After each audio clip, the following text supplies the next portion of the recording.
오늘은 말씀하신 대로라는 제목으로 하나님의 말씀을 함께 나누도록 하겠습니다.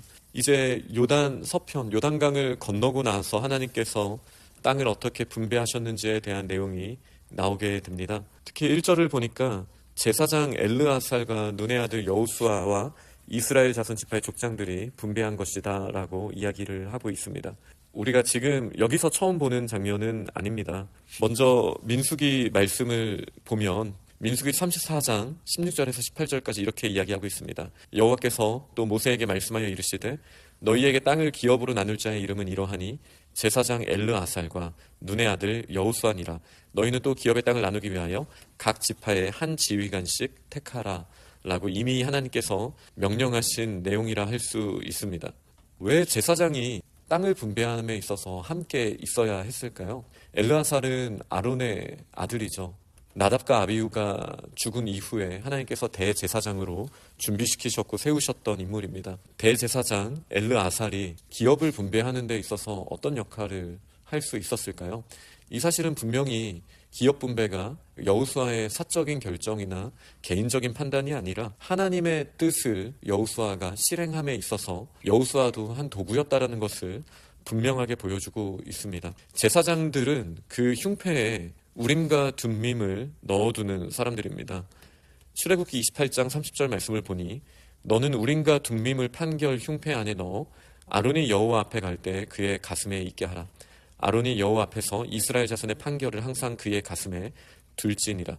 우림과 둠밈을 이스라엘 자손의 판결이라고 표현을 하셨습니다. 그리고 이제 민수기 27장 21절은 구체적으로 여호수아는 제사장 엘르아살 앞에 설 것이요 엘르아살은 그를 위하여 우림의 판결로 여호와 앞에 모를 것이며 그와 온 이스라엘 자손의 온 회중은 엘르아살의 말대로 나가며 들어올 것이니라. 또 이렇게 분명하게 이야기하고 있죠. 그러니 지금 기업 분배에 있어서 제비뽑기를 하라고 말씀을 하셨거든요. 이 제비뽑기라는 것은 하나님의 주권과 또 사람의 상황에 대해서 어느 정도 균형을 맞춘 선택이라고 저희는 이해할 수 있습니다. 왜냐하면 그 가문이 더 많은 사람들에게는 가문이 많은 대로 제비를 뽑으라고 하셨거든요. 마치 일용할 양식을 그 사람의 수대로 하나님께서 허락하셨던 것처럼 이 일을 하기 전에 엘르아살과 여호수아 이름이 또 동시에 나오는 경우도 민수기에 보면 두 번째 인구 조사를 할 때 엘르아살과 여호수아 이름이 또 같이 나오게 됩니다. 왜 두 번째 인구 조사를 했냐면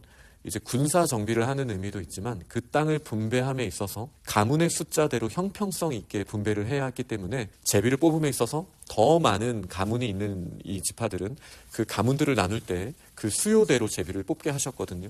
그러니 이 제비를 뽑는다라는 것은 하나님께서 주시는 명령이기도 했고 하나님의 주권으로 분배를 해주시는 거이기도 했고 또 그 수요대로 제비를 뽑을 수 있기도 하셨으니 하나님께서 이 상황과 하나님의 주권을 펼치심에 있어서 제비를 뽑았다라는 것을 저희가 알게 됩니다. 그렇기 때문에 대제사장 엘르아살과 눈의 아들 여호수아가 각 지파의 지휘관들과 함께 이 기업을 분배했다라는 사실을 알게 됩니다.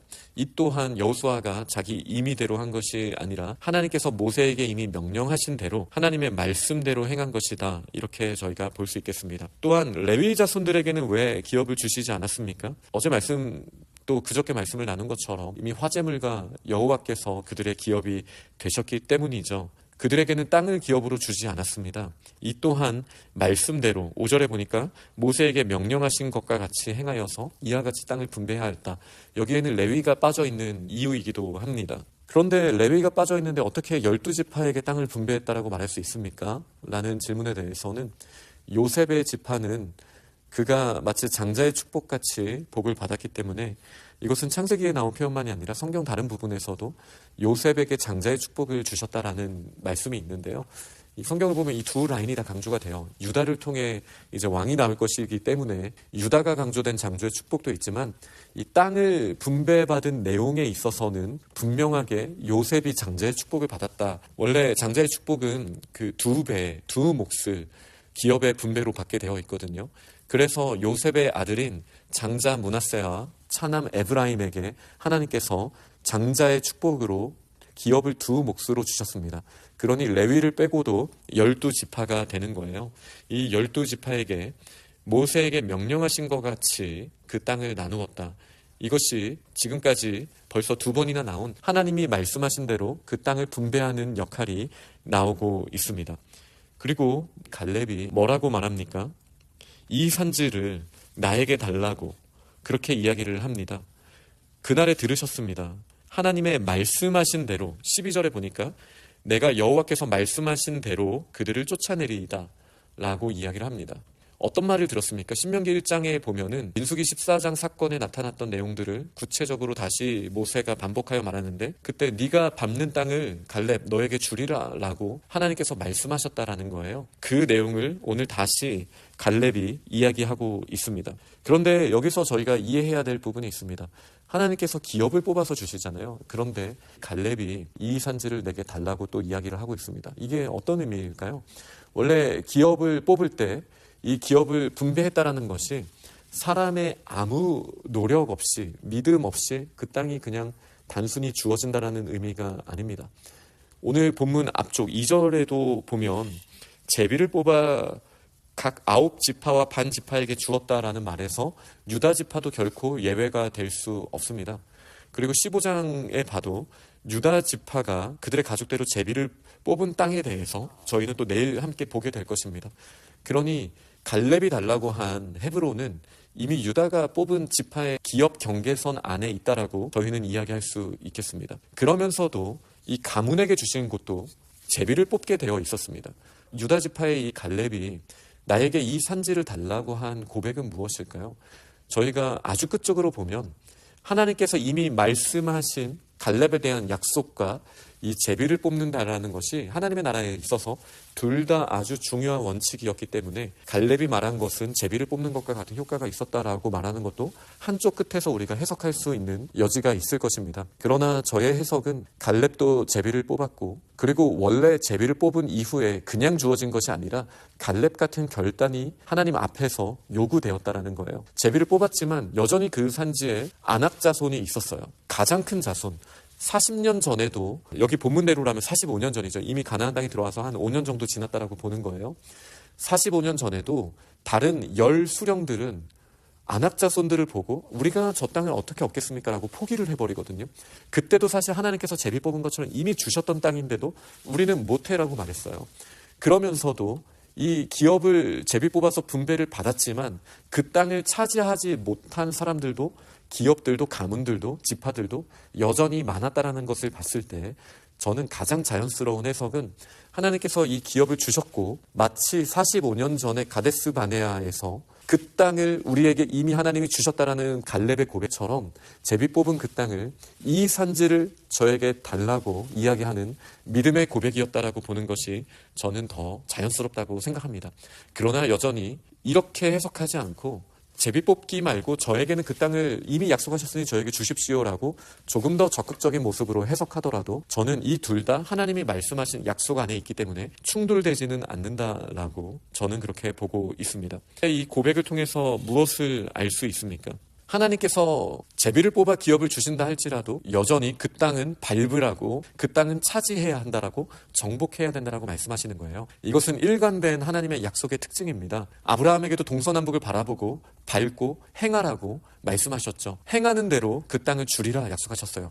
각 지파들에게 제비를 뽑아서 주셨지만 그 땅을 달라고, 가서 제가 차지하겠다라고 말하는 믿음이 필요했습니다.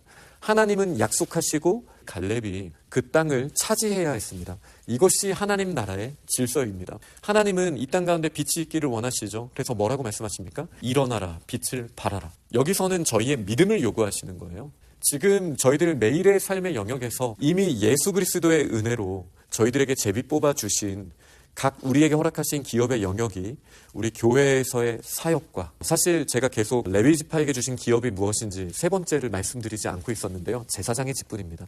이 사명이, 사역이 하나님께서 저희에게 주신 기업이에요. 우리 교회나 가정이나 또 우리에게 맡기신 일터에서 하나님이 저희들에게 기업으로 주신 사명이 있단 말이에요. 그런데 이 사명을 그냥 제비 뽑고 하나님이 주신 걸로 끝이 아닙니다. 하나님, 이 사명, 저에게 맡기신 이 기업을, 이 산지를 저에게 주십시오. 제가 믿음대로 나아가서 아낙 자손과 싸워서 이기겠습니다. 제가 45년 전과 지금이 다르지 않습니다. 여전히 힘이 있습니다. 그러니 제가 믿음으로 하나님이 주신 이 제비 뽑아 주신 이 기업을 제가 가서 싸워서 차지하겠습니다. 이 믿음의 고백이 저희들에게 매일같이 있어야 할 줄 믿습니다. 그래서 오늘 마지막 본문에 뭐라고 합니까?